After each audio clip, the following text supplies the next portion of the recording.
Hi everyone.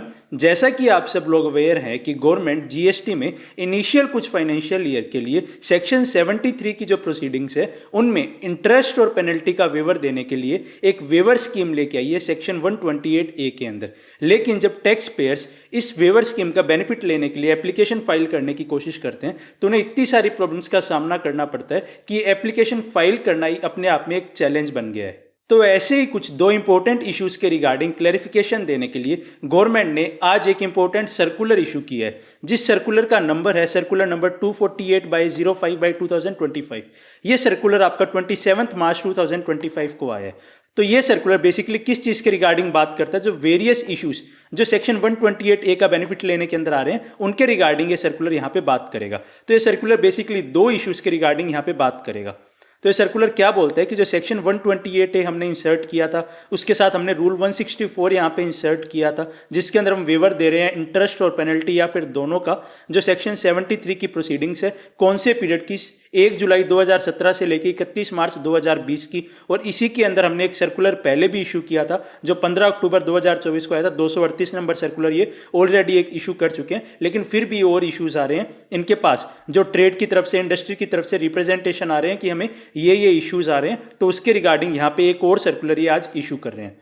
तो इस circular में बेसिकली ये दो इश्यूज जो बात कर रहे हैं वो ये है, पहला इशू ये है कि कुछ टैक्स पेयर्स ने जो टैक्स की पेमेंट है, आपको जैसा कि ध्यान है सेक्शन 128 ए का बेनिफिट लेने के लिए आपको टैक्स की पेमेंट करनी होती है। तो जो कुछ टैक्स पेयर्स उन्हें टैक्स की पेमेंट करने के लिए DRC 03 का यूज करने की जगह GSTR 3B का यूज कर लिया, मतलब उन्हें अपने टैक्स की पेमेंट GSTR 3B के थ्रू कर दी। तो क्या आप ऐसे केस के अंदर जो सेक्शन 128 ए है, जो वेवर स्कीम है, उसका बेनिफिट उन टैक्स पेयर्स को मिल पाएगा? क्योंकि वो टैक्स की पेमेंट तो कर चुके हैं, बस उनका मींस DRC 03 के अलावा GSTR 3B बना। दूसरा इशू, अब क्या हो रहा है कि बहुत सारे नोटिसेस, बहुत सारे ऑर्डर्स कंसोलिडेटेड दिए जा रहे हैं। कंसोलिडेटेड का मतलब कि एक से ज्यादा सालों के लिए। तो मान लीजिए कोई नोटिस है, कोई ऑर्डर है जो 2019-20 का भी है, 21-22 का भी है, 22-23 का भी है।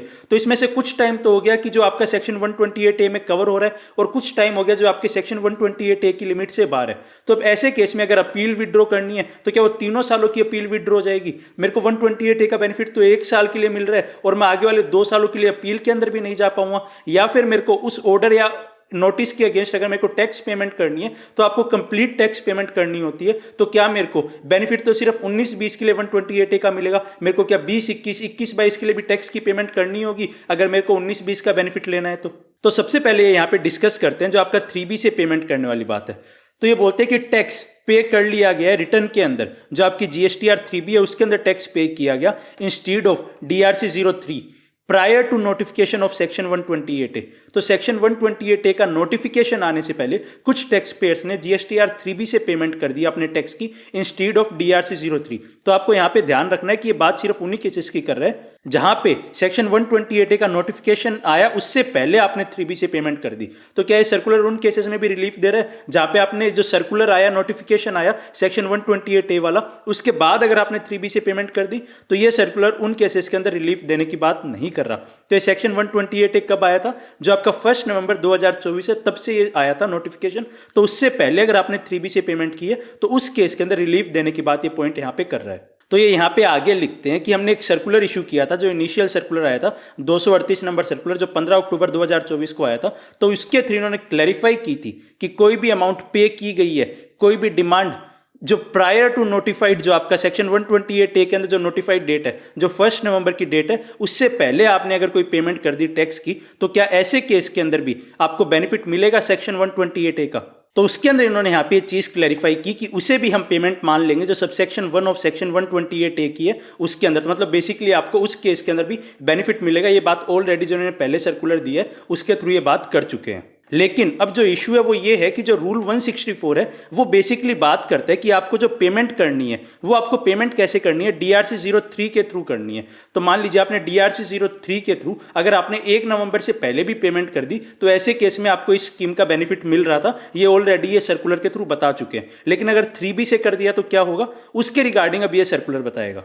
तो ये आगे लिखते हैं, जो आप नोटिस के टुवर्ड्स पेमेंट करते हैं वो DRC 03 के थ्रू करते हैं। आगे जो आप ऑर्डर पास होने के बाद पेमेंट करते हैं वो आप अपनी जो इलेक्ट्रॉनिक लाइबिलिटी रजिस्टर है वहां पे जाके आप आउटस्टैंडिंग डिमांड के अगेंस्ट आप पेमेंट करते हैं। अब इसके बाद ये चीज़ यहाँ पे क्लैरिफाई करते हैं कि 3B में भी अगर आपने पेमेंट कर दी तो क्या बेनिफिट मिल रहा है। तो ये यहाँ पे लिखते हैं कि एग्जामिनेशन करने से अबव प्रोविजंस का मतलब सेक्शन 128A रूल 164 का इन्होंने जब एग्जामिनेशन किया तो ये चीज़ क्लैरिफाई की जा रही है कि जो टैक्स पेयर जिन्होंने पेमेंट कर दी फॉर्म GSTR 3B के through before date of coming into force of section 128A, अगर आपने 1 नवंबर से पहले 3B के थ्रू पेमेंट कर दी तो उन्हें भी बेनिफिट मिलेगा इस सेक्शन 128A की वेवर स्कीम का। लेकिन इसके बाद आपको इस चीज का ध्यान रखना है, जो हमने ऊपर इशू के अंदर भी देखा कि जो टैक्स पेयर इंटेंड कर रहा है इस स्कीम का बेनिफिट लेने के लिए 1 नवंबर के बाद, तो अगर आपको 1 नवंबर के बाद अगर पेमेंट करनी है तो वो अगर आपने GSTR 3B के थ्रू की है तो उस केस के अंदर सर्कुलर आपको कहीं भी बेनिफिट नहीं देगा। वो आपको या तो DRC 03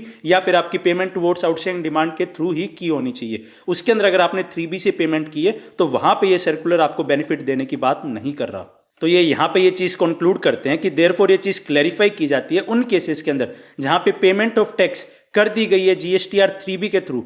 कौन से केसेस में? जहाँ पे prior to issuance of demand notice या एडजुडिकेशन ऑर्डर 1 नवंबर 2024 से पहले वो एलिजिबल होंगे सेक्शन 128A का बेनिफिट लेने के लिए, subject to verification by proper officer. लेकिन यहाँ पे एक चीज़ आपको और इंपॉर्टेंट ध्यान देनी चाहिए कि इश्यूएंस ऑफ डिमांड नोटिस या फिर एडजुडिकेशन ऑर्डर इससे प्रायर, अगर आपके डिमांड नोटिस आने से पहले या डिमांड ऑर्डर आने से पहले अगर आपने GSTR 3B के थ्रू पेमेंट की है तो ऐसे केसेस के अंदर ये आपको बेनिफिट देने की बात कर रहे हैं। अगर आपने 3B के थ्रू पेमेंट, अगर आपके अगेंस्ट ऑर्डर पास हो चुका है, उन केसेस के अंदर अगर आप 3B से पेमेंट कराते हैं तो ऐसे केस के अंदर रिलीफ देने की बात यहाँ पे ये सर्कुलर भी नहीं कर रहा। इसके बाद जो दूसरा इश्यू है कंसोलिडेटेड नोटिस और ऑर्डर वाला, whether the entire amount of tax demanded is required to be discharge, पूरी अमाउंट जो टैक्स डिमांडेड है वो आपको डिस्चार्ज करनी पड़ेगी या फिर आपको जो अपील विड्रॉ करनी है वो आपके एंटायर पीरियड करनी पड़ेगी। किन केसेस के अंदर? जहां पे नोटिस, स्टेटमेंट्स, ऑर्डर जो इशू किए गए हैं टैक्स पेयर्स को वो परटेन करते हैं period covered partially under section 128 और कुछ उससे बाहर। जो हमने केस देखा, मान लीजिए एक ईयर 19-20 था, एक 20-21 था, तो एक पीरियड तो आपका 128A के बेनिफिट के अंदर आता है, एक 128A के बेनिफिट के अंदर नहीं आता। तो ऐसे केस के अंदर क्या पूरा टैक्स पे करना पड़ेगा जो 128A के बेनिफिट में नहीं है उसका भी, और अपील आपको जो विड्रॉ करनी पड़ेगी वो आपके 128A के बाहर वाले पीरियड की भी आपको अपील विड्रॉ करनी पड़ेगी। तो ये चीज कैसे काम करेगी उसके रिगार्डिंग यहाँ पे ये सर्कुलर क्लैरिफाई करता है। तो इसके अंदर यहाँ पे बोलते हैं कि जो रूल 164(4) है और जो प्रोवाइजो है रूल 164(7) का, उसके अंदर ये अमेंडमेंट ला रहे हैं। अमेंडमेंट ला के क्या कर रहे हैं, वो टैक्स पेयर को अलाउ करेंगे SPL 01 और SPL 02 फॉर्म फाइल करने के लिए। किस केसेस के अंदर? जहां पे वो पेमेंट कर देंगे अपनी टैक्स लाइबिलिटी की फॉर द पीरियड जो आपके सेक्शन 128A में कवर हो रहा है। तो अगर आपने जो पीरियड आपके 128A में कवर हो रहा है सिर्फ उस पीरियड की टैक्स लाइबिलिटी की भी अगर आपने पेमेंट कर दी तो भी आपका जो सेक्शन 128A का बेनिफिट है आप SPL 01 और SPL 02 फॉर्म फाइल कर पाएंगे। जो आपका पीरियड बचा जो आउटसाइड 128 है उसकी टैक्स पेमेंट अगर आप नहीं भी करेंगे तो भी आपको सेक्शन 128A का बेनिफिट मिल जाएगा।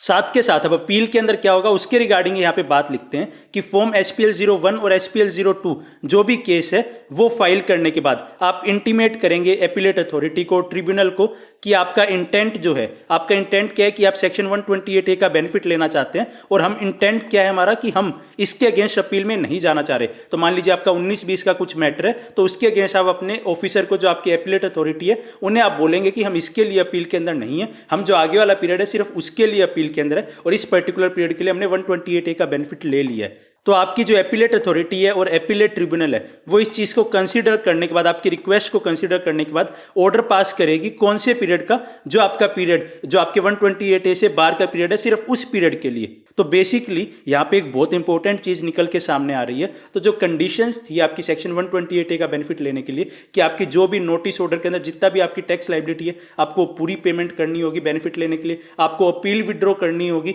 तो उन दोनों ही चीज़ों के अंदर एक एक्सक्लूजन यहाँ पे निकल के सामने आ रहा है कि किन केसेस के अंदर अगर आपने पूरी नोटिस की पेमेंट नहीं की तो भी आपको बेनिफिट मिल जाएगा, आपने अपील विड्रॉ नहीं की तो भी आपको बेनिफिट मिल जाएगा। तो ये पर्टिकुलर केस यहाँ पे निकल के सामने आ रहा है। तो ये दो बहुत ही इंपॉर्टेंट और जेन्युइन प्रॉब्लम्स टैक्स पेयर्स यहाँ पे फेस कर रहे थे, तो उसके रिगार्डिंग जो CBIC सर्कुलर लेके आई है जो काफ़ी सारे केसेस में टैक्स पेयर्स को रिलीफ प्रोवाइड करेगा।